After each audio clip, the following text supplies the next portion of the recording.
Hey, Myles here at Tactile Hyve. Today's video is going to be all about the SIG XMacro-Comp. If you've followed some of my previous videos, you might be aware that my previous everyday carry was the P365, and I've been carrying this for maybe 3-4 years, and it's done me very well. I liked it so much that I got 2 guns in the past. But now the XMacro-Comp is the new gun on the block, and in fact, SIG came out with 2 other models, but this actual video is going to focus on the comp version. The 2 other models are the TAC Ops as well as the normal XMacro. When this first came out, and this was the first model that came out, it was just called the XMacro. But because they came out with 2 other versions, they now are calling this the XMacro-Comp. Then there's the TAC Ops, and then there is the normal XMacro. This video is going to be a shooter's review on the SIG P365 XMacro-Comp. So if you're interested to hear what I have to say, stay tuned.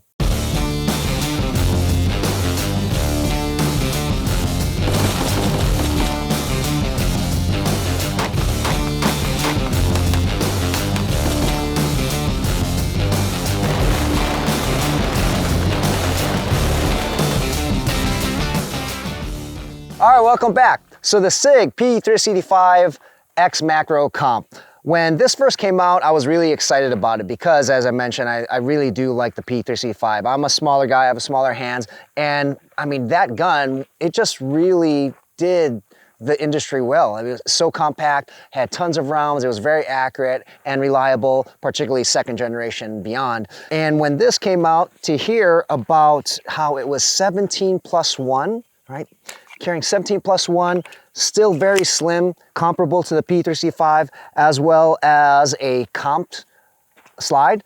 I was sold. I really want to get my hands on it. So I was able to shoot this before getting my own, and I probably put around 500 to 750 rounds on other people's XMacro. And this gun, I've had it now for, I don't know, 2 months, and I've now put about 3,000 rounds in this. It's not my typical high round count review, but because of my history with the P365, and there's a lot of similarities here, I do feel that it's going to be very comparable in reliability. I will focus on performance though, concealability, things that a shooter really needs to know about. If you've watched my previous reviews on different guns, I won't geek out on all of the little features here. I'm not going to necessarily compare this with every little feature with the P365 or the P365 XL or the other TAC Ops or the other XMacro versions out there. I'm just going to talk about some main features that really stand out to me and then dive into the shooter's review. We're talking about performance, concealability, and everything again that an end user is probably interested in. All right, so let's take a closer look at the features of the P365 XMacro-Comp. So when I first got this gun, and when I first saw this gun, really what stood out to me and got me excited about this was the comped barrel here. And it really does make a difference. When you shoot this gun and compare it to the XL or the normal P365, it does make a difference. You do feel softer recoil. And so this is the first thing that really stands out about this gun, and that's why it's called the XMacro-Comp.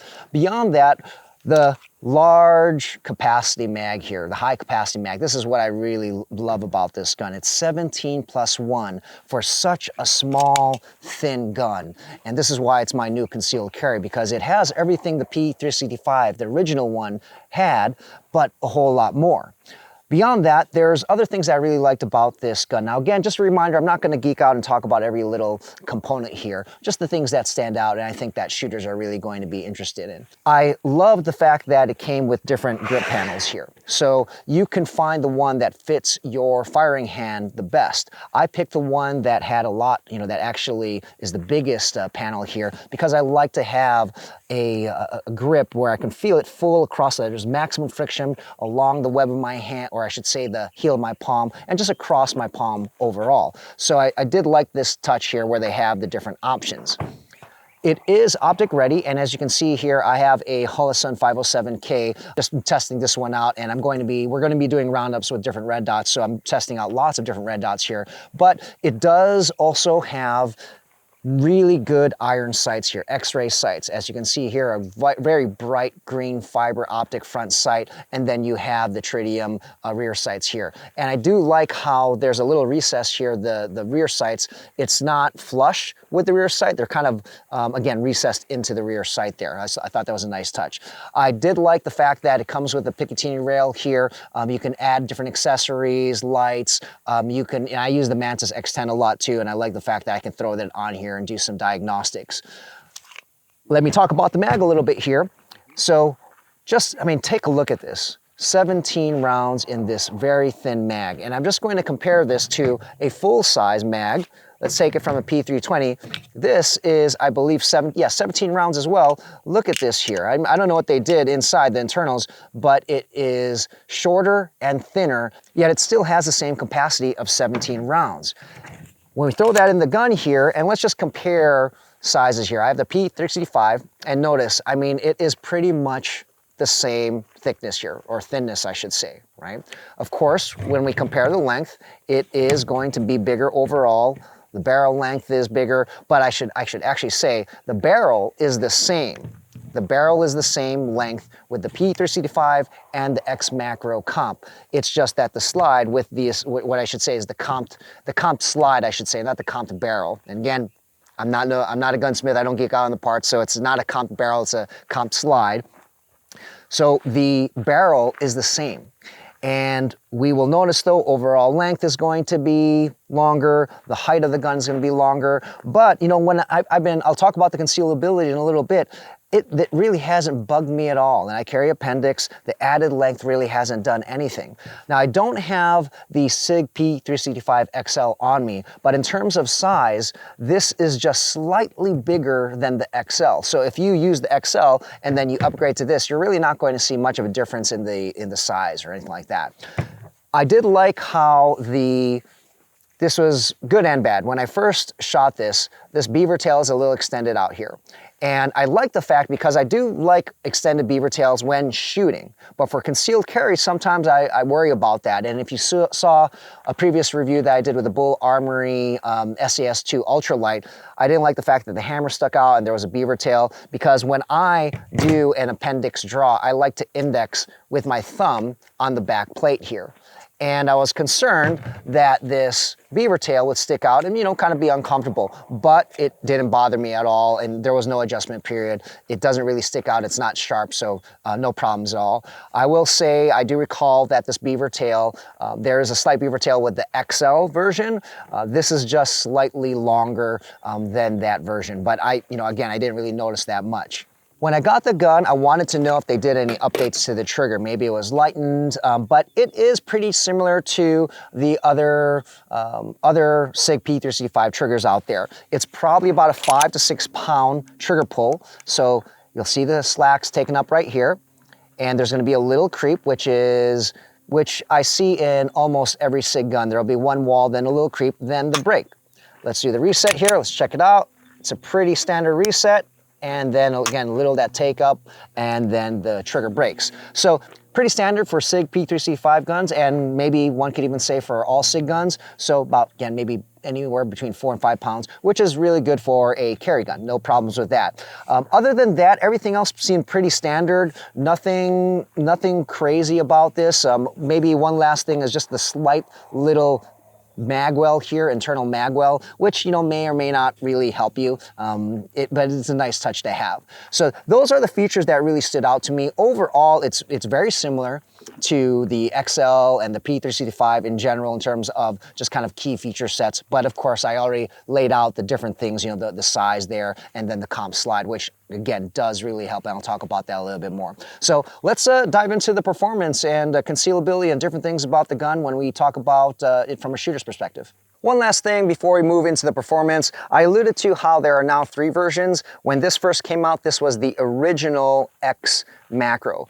and that had the comped slide here. Because they came out with 2 other versions, one where you don't have the comp slide, but the barrel is going to be the size of the slide. All right, so there's going to be a slightly longer barrel, and that's now called the regular XMacro. This is the XMacro-Comp. Then the XMacro Tac Ops is similar to the standard XMacro, but you're going to have some additional features like an extended magwell, I believe, or enhanced magwell, as well as extended controls. So that was just a quick overview of the features that really stood out to me as I've shot the gun in the past and now that I have it in my hands.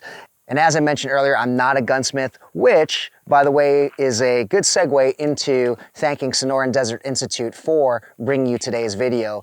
If you're really into tinkering with your guns, upgrading them, modifying them, you should check out Sonoran Desert Institute. They can really turn your passion for guns into a lucrative career. They have a lot of great programs, and if you're a veteran, the GI Bill can cover your education. So make sure to check them out in the description below.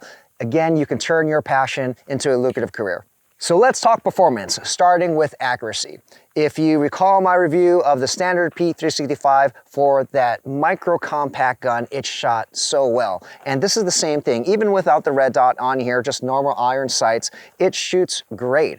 And I didn't know what I was missing. What I mean by that, when I shot the P365 with that small grip, now that I have this in my hands, which has a larger grip here, it feels even better and it's easier to shoot more accurately, particularly with rapid fire shots, follow-up shots. So in terms of accuracy, this, I mean, it's just a splendid gun to shoot. And if you do have your proper fundamentals, you're gonna hit what you're aiming at.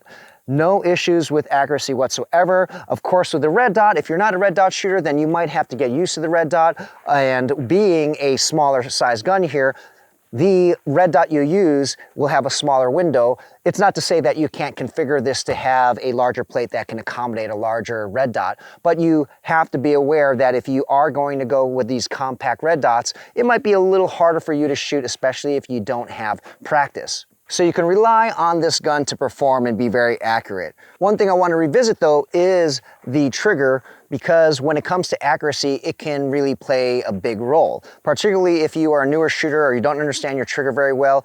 If you have a very heavy pull or a long pull, that can complicate things and you might miss your target when you take that shot. So as I explained, this trigger does have a defined wall, but there's a lot of creep before the shot goes bang. So if you're a beginner or you don't understand that little detail, when you feel that the shot's going to break, you're at the wall and then you take a shot, all of a sudden before it goes bang, because there's a lot of movement, you move and then you might miss your shot. So you need to be aware of that, really understand this gun's trigger, then you're going to shoot very accurately. While we're talking about the trigger, let's talk about shooting speed, because speed is going to be regulated by this trigger here, how fast you can squeeze the trigger, how fast you can reset it. Because there's a lot of slack, okay, there's a lot of take up, there's a lot of over travel, and you know, it really does take a while before it resets. My split times here maximum were about a 0.2. So if you're trying to get blazing speed out there, you're not going to be able to get that with this pistol. But overall, when it comes to real life engagements, a 1/4 second speed is statistically more than enough. And if you read a lot of case studies and just research based on, let's say, Force Science Institute, a lot of people say 0.25 or 1/4 second cadence when you're shooting is more than enough. So you're not going to have those blazing split times when it comes to competition race guns, but this little pistol is way more than enough for self-defense. So we talked a bit about accuracy, the trigger, and speed. Let's talk about overall shooting performance. Specifically, does this comp slide really help with performance? Does it really help with muzzle rise and recoil overall? That's a question a lot of people have, particularly if you have or know about the P365, right? And this feature, again, is the main reason why this particular pistol caught my eye, because I really wanted to know if that's really going to help performance out. So my take after shooting several thousand rounds to this gun is that yes, you will feel a difference in felt recoil, and it does help with muzzle rise. I've shot the XL as well, and you do feel a slight difference.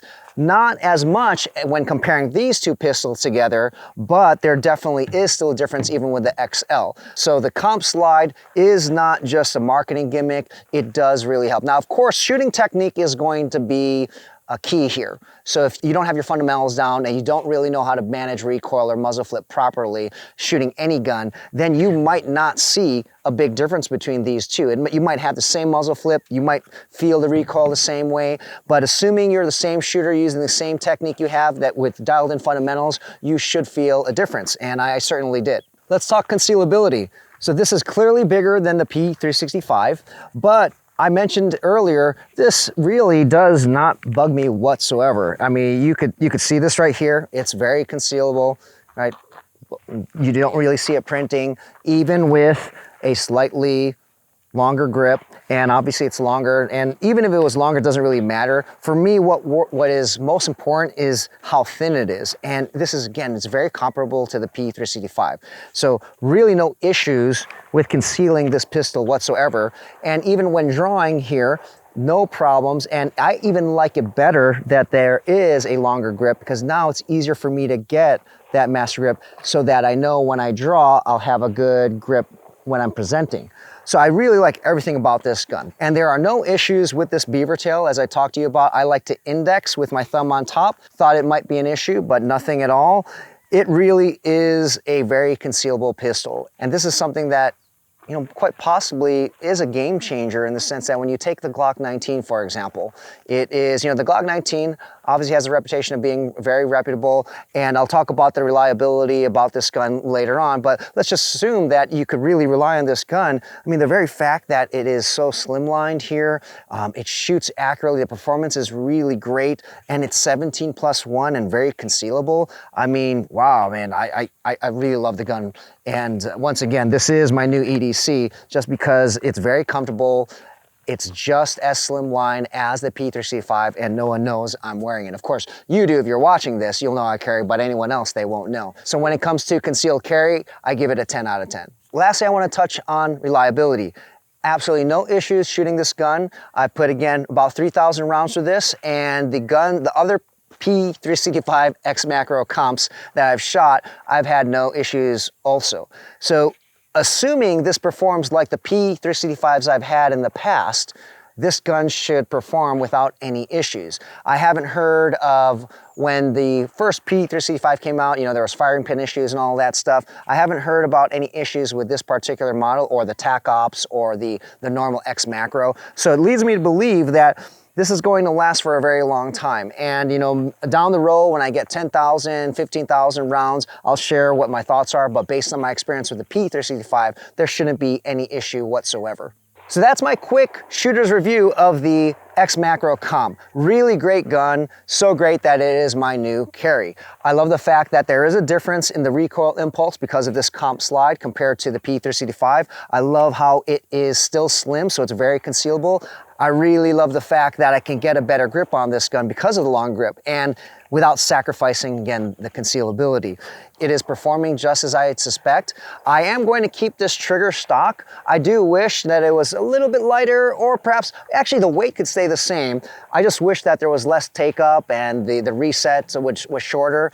But overall, I'm happy with it, because I'm used to the SIG P365 trigger, and this is very identical. Now this is flat faced here, and I actually like flat triggers. So this is a step up from the P365 curved trigger that I use. So overall, a great gun. If you've been thinking about getting this gun, I highly recommend it. It is something that if you've been using a SIG for a long time and you're very used to the ergonomics, particularly in the P365 line, you're gonna be used to this gun right out of the box. You know, you put it in your hands, it's gonna feel good. So I hope you guys like this review of the XMacro-Comp. Let us know what you think about the gun in the comments section below. And as always, if you like the video, give us a thumbs up, and don't forget to subscribe. See you guys next time.